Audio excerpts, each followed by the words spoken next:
মুসলমান আমার বাবা খেয়াল করেন, জান্নাত জান্নাত জান্নাত। আল্লাহর পয়গম্বর বলে এমন জান্নাত দিবে রে বাজান, জান্নাতের খানা আর দুনিয়ার খানা কেমন হবে রে বাবা।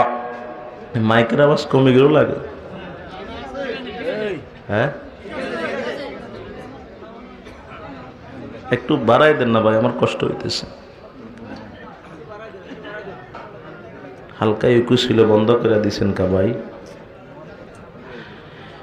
জান্নাতের খানা আর দুনিয়ার খানার তফাৎ কেমন? বলে দুনিয়ার খানা, এদিকে তাকান, একটা খানা যদি বান্দা একদিনে একই খানা 5 বার 6 বার 10 বার খাইতে দেয়, মানুষ বিরক্ত হয়ে যাবে।